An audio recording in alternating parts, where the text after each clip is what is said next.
Hey everyone, it's Will, Gamer Dad, with another video for you. So if you haven't already, just hard reset your app and it'll have an in-game update. So we have the newest version, 2.10.200, and in it we do have 4 new banners. All of these are called Global Version Best of the Best, and there's 1, 2, 3, 4. And so in tonight's episode of Should You Summon, we'll just cover all of these and, I'll just give my opinions on what I think about the banners and whether or not I think it's worth spending money on. Keep in mind that these are all Fateful encounters. Unfortunately, there are no free-to-play banners in this update. So these are only for paid stones or if you have a subscription using one of those tickets. Now, if you haven't already, make sure you like and subscribe to my channel. I really appreciate it. I also do have a Patreon account for those who want to support me this way. So let's go into the odds first and take a look here. And based on the wording, obviously they did mention this yesterday in the patch notes. However, just as a review, on the 10th pull, it guarantees one of the 2 following units, and each of the banners features 2 units as a 5-star. Obviously, on pulls 1 to 9, you can still get a chance of getting any other 4.5 or 5-star, but on the 10th encounter, it just guarantees one of the 2. So in the case of the first banner, this is for ES Molina as well as ES Sekia. And of course, being that these are paid banners, we do have access to the newest units, including Pizka, I believe AS Hardy is in here, also AS Kikyo. And so I believe those are all the newest ones. Unfortunately, there is the standard amount of the older 5-stars, ASs, even the 4-stars, and of course, bots, Rainbow Sisters, and Knights. Alright, so again, for those who are newer to the game, I will have a general just kind of overview of the 2 units. I do also have many of these units featured on my 5-star review playlist, and you can search my channel for that if you want some additional information. So, first of all, ES Molina is a great unit. Both of these are actually really, really great units. When they say best of the best, they really aren't kidding. But in this case, ES Molina, she is a lunatic lightning unit. So she can basically, when she activates lunatic, it lasts for 3 turns. Her spam attack does reduce type resist by up to 60%. She has a built-in 3000 fixed heal. In zone, she can actually power up your speed and power up to 40% while in lunatic. There's some other supports that she can help to reduce blunt resistance debuff and so on and so forth. However, the whole point is her combo meter increase is really, really good. So you'll probably have seen a lot of videos using ES Molina in 1-turn or 2-turn AF combos. So either with Melissa teams that really power that flash strike, stands for turn 1 AF, or even outside a zone, you can use her multi-hits, and most lightning units such as her are specialties of multi-hits and increasing combo meter. You'll do a lot of damage with a half-bar AF, and in some cases, you can actually use teams with her on fighting some of the tougher bosses in the game, such as Dual Hachios. In terms of ES Sekia, not much needs to be said here. She is one of our more powerful Wind Pierce units, and she also sets Pierce Zone. Once she does enough for 1 attack, she turns into something called Adversity Mode, which lowers her max HP but increases her damage substantially. Not only that, she has a preemptive pain when in the front line, so on the very first turn, if she's in your front line, she guarantees pain on your whole party for 5 turns, non-resistible, and automatic. Not only that, she can increase crit damage by 45%, she can do physical resistance down, extremely powerful offensive support unit, plus the fact that she does tons of damage on her own. Again, very, very useful for all steps of the game, including early, mid, endgame, and even extreme endgame. I forgot to say with ES Molina, she also increases crit damage up as well. Both of these units are extremely powerful. If you have none of these units, that is no form of these units, I would highly recommend summoning on it. These units can be used in very many situations, if not all situations out there, as long as they're vulnerable to units like that. And like I said, as a Pierce Zone unit, ES Sekia can really lead your teams to do tons of damage, especially if they're weak to wind, since she is a wind-based unit. So yeah, not much to be said. Extremely powerful units. I would highly recommend summoning them if you don't have either version. Now again, if you have one of them, then it really is a 50-50 call. You have a coin flip there. Not sure if you want to gamble 1,000 paid stones on that coin flip, but like I said, and as a last comment, if you already have the base form, that is the non-ES forms, normal style or AS style, then you have to decide whether or not you'd rather pay paid stones to get the upgraded ES version, or if you want to put in time and effort and also wait a little bit longer with some patience in order to get the 5 codexes required to upgrade. And so again, for those who are relatively new to the game, once you are in endgame where you're grinding your 5 red keys as well as green keys, you can expect enough codexes or treatises and chance to upgrade any of these units within 3 to 6 months. So keep that in mind. And so if you're willing to pay for that time difference, go ahead. Very, very powerful units. Really, really good banner. Okay, I'm not going to go into the banners since they're all supposed to be 50-50 calls. So again, we'll just cover the units itself. Nakoko is, well, both of them, if you're wondering what their relation is, both of them are unique in that they can work in almost any zone depending on what they're talking about. So for example, Nakoko, she changes her attack element depending on what elemental zone is in play, and she has a lot of different benefits and effects based on that. Yoon is a powerhouse, extremely powerful blunt fire DPS unit. He does damage and fits into any weapon zone team. So for example, if your zone is pierce zone, he will have a pierce attack. If it's slash zone, he will somehow have a slash attack. He is a weapon zone master. And so again, with Nakoko, that means the 4 elements, wind, water, fire, and earth are all her, although she is a basic earth unit. Not only that, Nakoko is an extremely powerful offensive support in this game.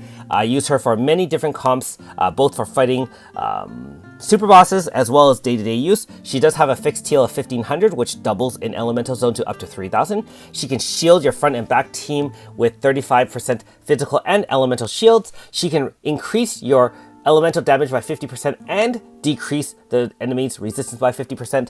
She can guarantee crit 100% for your entire team. She can also increase damage, but a critical by 50%. I mean, list goes on and on and on. Extremely awesome offensive support, and she can deal a decent amount of damage as an axe user as well. Yoon, like I said, he is a little bit less of a support, pure DPS here, does a ton of damage, specifically in fire or blunt zone, however, can still participate in slash or pierce zone if you don't have enough end game units to kind of fill out your roster that way. And yeah, if you watch some videos using Yoon, he does a ton of damage. So again, if you have neither form of these units, and I would argue that even though both are extremely good, I would say that Nakoko is probably the more valuable prize. Now, I know that some people will think that there's a new Ultra Dewey that's coming out in the future for Japan that may give Nakoko rival in terms of her ability to be used. However, my answer is always the same. Why not use them both together? And the fact that you were not expecting a unit like that for at least 6 months, she is still extremely viable in today's endgame, and like I said, for overworld, other supports, and so on and so forth. So just as a review, Nakoko is an offensive support that can deal a lot of damage and shield your team and help your team do more damage. Yoon is extremely high DPS powerhouse, doesn't really do a lot of support in helping your team do more damage, but he's doing so much damage on your own, you don't really need him for support in that sense. Again, very valuable banner if you're willing to spend paid stones on this. Go right ahead, there's absolutely no reasons not to, being that you're going to get one of the two. If you do have normal style Yoon, then again, you're doing a coin flip, so you have to decide whether or not that chance is worth your investment. Alright, so the third banner here is featuring AS Thilili as well as AS Miyu. Again, AS Thilili is a top tier lunatic fire slash DPS powerhouse. She also is a lunatic shade user, which increases her damage when in lunatic.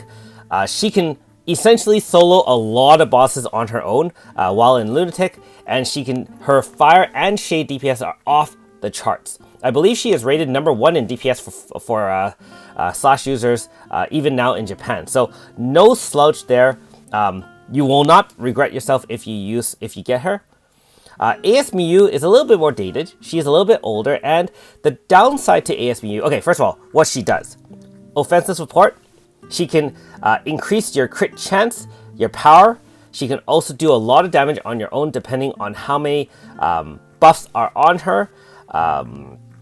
Yeah, so she can do a lot of that, and she doubles the boosts based on Miglin's units. So the likes of Annabelle, Deidre, Radius, she can double the boosts of her special boost with Miglin's units. So both work very well together, actually, since they're both kind of fire slash units. I would argue that Miyu AS is probably the less valuable of the two, because if you're free to play or even a light spender, most likely you'll have a Miyu in either a 3.5 or by now hopefully a 4-star version. You can grind out the treatises just like I mentioned in the first banner, and so very likely you're going to have access to AS Miyu at some point as long as you play the game and do the dungeons. So she's already essentially yours. Thalili AS, well, not so much, right? Unless you hit her in a gacha, she won't be on your team. If you have to be picky about these 4 banners, I would argue that this one's probably the least valuable of the 4. Not because AS Thalili is a bad unit, and not because AS Miyu is a bad unit by any stretch. It's just that I consider AS Miyu essentially a free unit. She's not free, but if you're using even free stones, you're going to have a Miyu and you'll be able to grind out the chants and treatises for her. So you'll have her at some point for sure without needing to summon specifically for the AS form. You can just upgrade it or side grade it once you play the game enough. So yeah, again, it is your money. It is your stones. If you feel like summoning for the 50-50 chance of getting Thalili AS, go ahead. And again, if you don't want to wait for Miyu AS, you can definitely do so. It's not that bad. It's just not as good as the other 3 banners. And finally, the last one. These 2 are zone setters. The first one here on the left is AS Mufa. She is a blunt zone setter who's also an earth unit. Does a fair bit of DPS, pretty high, and as well as increases the damage for blunt units being in blunt zone. Not only that, but we haven't talked about this yet. If you side grade her to the normal style, this is one of the units that you're still getting like double the value, because the normal style Miyunfa is a earth zone unit, one of only 2 in the game, I believe. The other one being AS Chio. Still, even though she's an older unit, the normal style Miyunfa, I still use her. Very good. Has some debuffs, has some status here, end of turn heal for Earth Zone, power down, guaranteed crit, increased crit damage when VCing in. Yeah, list goes on and on. I didn't even mention the fact that she can increase type damage on her on your team's moves. So the Miyunfa normal style is a great support and zone setter. AS Miyunfa is more of a DPS with support as well as a blunt zone setter.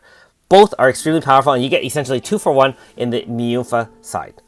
Now, AS Rosetta, if you've watched any number of my videos, you'll know that AS Rosetta is one of the 2 Magic Zone teams, Magic Zone setters. The third one obviously being that dual strike stance, which is from Surge. I've mentioned that earlier, but I don't think his dual zone is nearly as effective as having dedicated Magic Zone setters. And the reason why is Magic Zone setters have a special move. Each of them have their own name of it, but essentially it's called Mental Focus, where when you cast it, it increases the damage of all your magic units based on their max MP. And so that allows your magic team to do tremendous amounts of damage. Even using AS Rosetta over the newer Magic Zone unit AS Chio, I was able to 4-turn the twins, for example, take down a lot of different super bosses. I think I took down Master version for the recent Complex Dream collab. The list goes on and on. Magic Zone, in my opinion, is one of the more powerful zones out there, because with most Magic Zone units, you're going to have a zone setter. You're going to probably have all the supports and healers and shielders you need. For example, you can put a healer like Mariel, who has mild support, but she can cast like Aurora Force that shields your team, max heal, so on and so forth. You can have offensive DPS like Garyu. You can have offensive DPS like AS Myers. And don't forget, AS Clark is a free unit that has both heal, offensive DPS, earth and crystal attacks, so on and so forth. Now, some people may argue that AS Rosetta is not as good as AS Chio. However, one thing about the difference in attacks, AS Rosetta does do type resist down up to 50% at 3 stacks.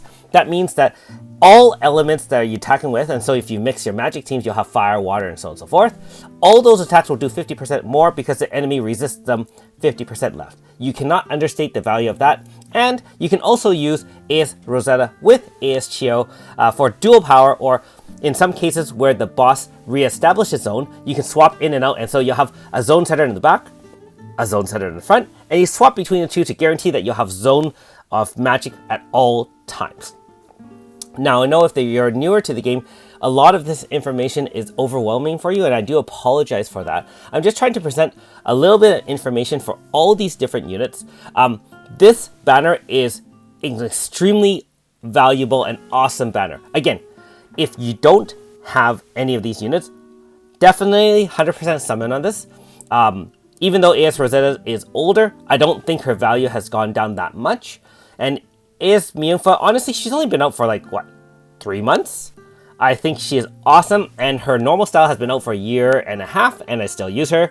And I can say that she is valuable in that sense as well. You won't go around summoning on this banner. And so if you want to rank these 4, depending on if you have, I'm going by the basis you have 0 out of these 8 units. I would rank this one first. I would probably rank this one second, this one third, and this one fourth. I mean, everyone's opinions is different, of course. I put a lot more value and emphasis on zone setters because they really bring out the best in your other units. Without a zone, I mean, your units are going to only do their thing. Once you have a zone set, you can really synergize your team, so each of those units get more support, they do more damage, and remember, in zone, usually your attacks do more damage and other types of attacks do less. So for example, in magic zone, you're taking less damage for blunt, slash, and pierce damage, and your magic damage, and well, of course, the magic damage of the enemy is also increased. But one thing that newer players may not realize, if you use something like a magic zone, and you know the enemy only does physical attacks, you are now guaranteeing yourself 30% shielding against those attacks, provided they don't use magical attacks. And so that's where the value of zones really come into play, both elemental and weapon zones. So again, I know that's a lot of information. I do apologize for that. Let me know in the comments below if you're planning to summon or if you're passing. For myself, for 2 reasons. First of all, I am a completely free-to-play player account, and so I will not be spending any paid stones on any of these banners. On a second note, someone did mention this earlier, but I will just let you know as well. I have all of these units in some form. Now, Miyonfa, I only have her normal style, and I have 3 treatises. And for Thilly, I have all 5 treatises, but I haven't decided to side grade her yet. And so the fact that I've beaten all endgame content up to now without AS Thilly, you can see why, even though she's extremely powerful, you can find other ways to beat a lot of bosses as well. So regardless of what you decide in terms of purchasing one or more of these banners, I think all of them are really, really good. They are really called the best of the best for this reason. And unlike some of the other Faithfuls out there, I think you're getting great bang for your buck, although you only get only 1 5-star guaranteed. You can still get more than 1, but you're only guaranteed 1 5-star. Anyways, after this video is done, I'm going to start working on the battle simulator. You know, there is a new update for that, and so I'll try to put out content for that as soon as I can over the next few days, if my energy is up for it. Thanks for watching. We'll see you next time.